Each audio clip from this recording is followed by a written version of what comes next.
All right.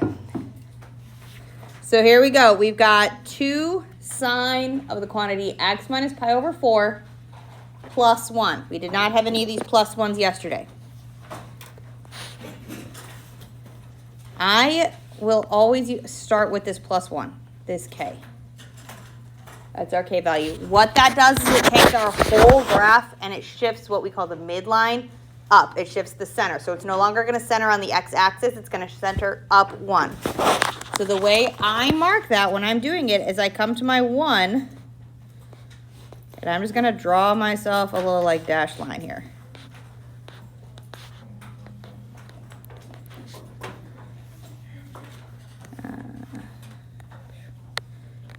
Because this moves the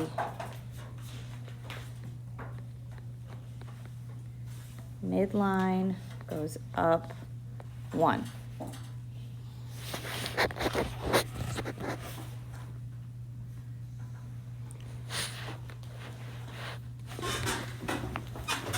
think that was a whisper of a knock. The next thing I'm going to find is the period. The period will help me determine how fast I need to count on my x-axis. Because if my period's like super big, we're going to need to like zoom out the picture. So I'm going to do the period next. That's kind of the order in my head that works. I do my midline and then I'll do the period. And the way we do our period, that's when we take our 2 pi over the b value. 2 pi over the b value. What is our b value here? 1. So our period is going to be 2 pi.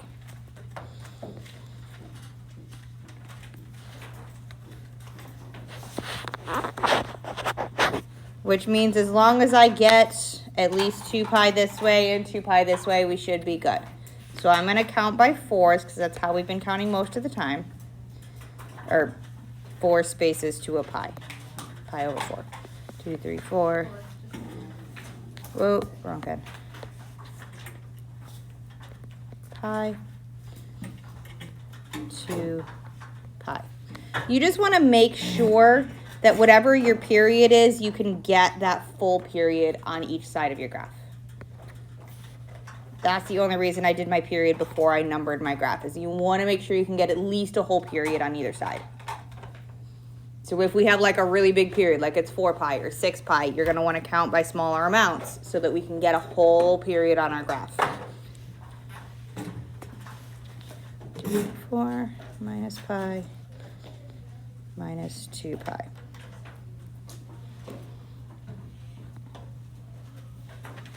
So next I'm going to do my endpoints. My left endpoint, we're going to take our piece that's in our argument. And we know our sign, like our parent function, it starts at 0. So we want to know when that piece is 0. My x minus pi over 4 is 0.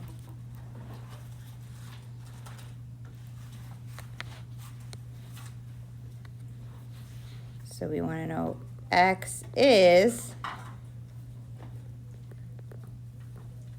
pi over 4. So my left endpoint is going to happen at pi over 4. So on my midline, I'm going to put a dot at pi over 4 because sine starts at the midline. Bless you. My right endpoint, the normal end of a period is 2 pi. So we're going to do the same thing for when my x minus pi over 4 equals 2 pi. So my right endpoint for my kind of first main period, 2 pi plus pi over 4 is 9 pi over 4. So my right endpoint for my period is right here. And it gives us a great kind of built-in double check because we should have from my left endpoint to my right endpoint, if If I was good at matching up lines, there we go. This should be my period. We should have one period in between. Or 2 pi in this case, which we do. Between the left endpoint and the right endpoint, we have a period.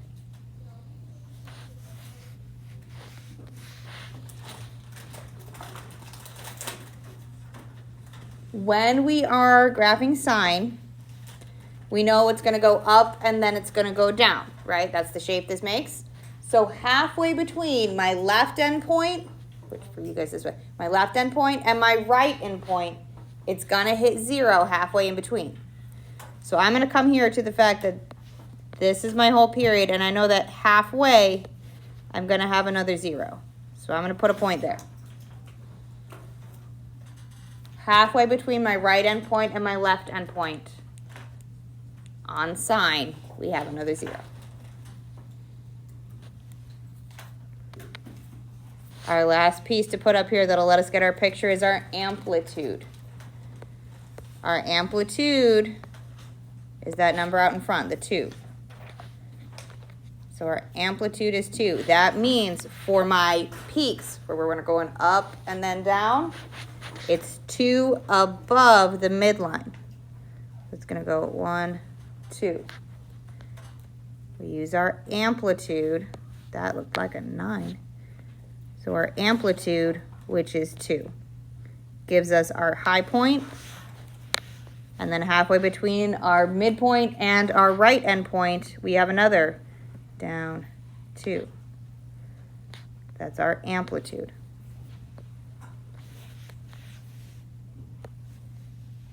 This gives us, whoa, way too chunky of a pen. Holy cow.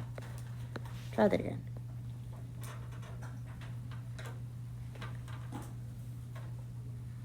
That gives us our one complete cycle here. But sine doesn't stop and start like this. It continues on and on. So it repeats the pattern. 2, 3, 4. And we'll have another 0. 2, 3, 4. And we'll have another 0. 1, 2, 3, 4. And we have another 0. So this continues on and on.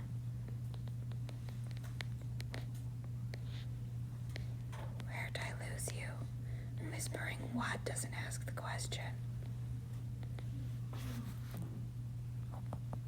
So it doesn't stop. You don't have to do it with a dashed line. I'm just doing that so that we can see that I'm repeating the pattern.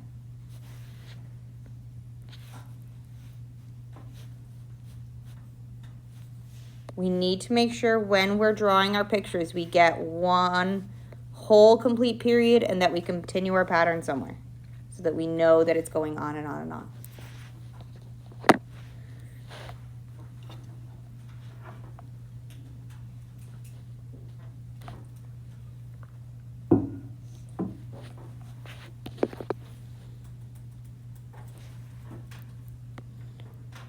Two more small pieces of information to write in, our domain and range. And then we're done with this one because these are beasts.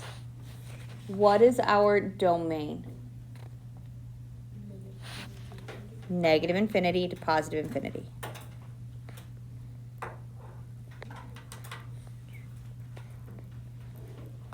What is our range? Yeah. I'm going to switch them because we do smallest to biggest, but yes. -1 to 2. Inclusive, meaning square brackets. Oh, no, not 2. Count again. 3. It's 2 above the midline, but the midline's gotten pushed up 1, so it's 3. These are beasts. They're beasts. Okay, they take practice. Once you get the hang of them, they don't suck that bad. Like once we get the hang of them, they're not awful. But they just take some repetition to get that practice in, okay? It's the same concept with sine, except we're starting in a different place, or with cosine. except it's starting in a different place. So sine and cosine, they react the same. We're going to treat them the same. We're going to do our endpoints the same. We're going to do our amplitude the same. All the transformations are the same. It's just a different parent function to start it out. Okay? And that'll be the last thing we do today, because holy cow, our brains are going to be goo. Okay, so we're going to graph cosine, and then we're going to be done. And not cosine with any transformations, just straight up cosine. Okay? I was just leaving this here for a second, because I know some people were writing, but it looks like we're all done. So we're just going to do straight up cosine. And then on Monday, we will play with cosine and others, because we're going to graph all 6 trig functions next week. Like, we're going to graph secant, we're graphing cosecant, we're graphing tangent, we're graphing cotangent. They're weird, but pretty, but weird. Like, we're graphing everybody. Okay?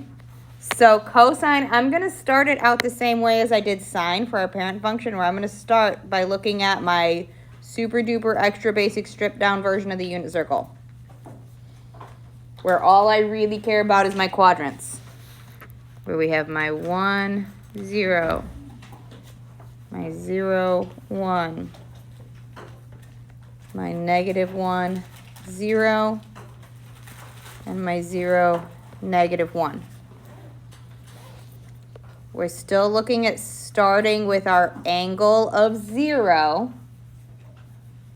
which gives us a cosine value of 1. So cosine starts at 1, not at 0. I'm going to count my x-axis the same way we did before, where I do 1, 2, 3, 4, counting by quarter pies to pi. 1, 2, 3, 4, 2 pi. So we make sure we get a whole period, because it takes 2 pi to go around my circle.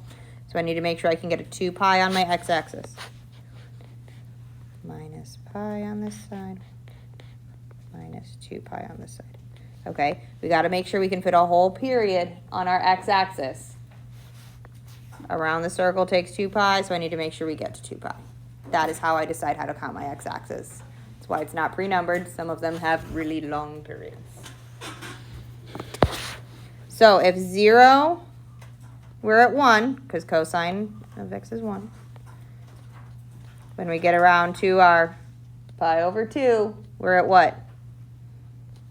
If I take my angle up to pi over 2, what's cosine? 0.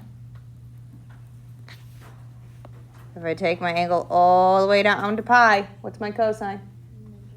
-1.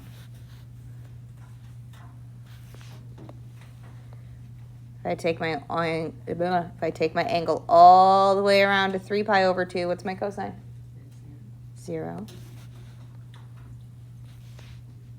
If I take my cosine all the way back around to 2 pi, what's my cosine? 1. And we can keep going like that. If it helps you think about it as the angle, keep going. We can go with all the way around back up to 5 pi over 2. We're at 0 again. So it repeats the pattern. It doesn't matter if I go this way as well. I can go back the other way and go through my negatives. Negative pi. 3 pi over 2. Oop. Helps when I mark things right. Here and then there. So our cosine graph, it looks really, really similar to our sine graph. It's just off by 1.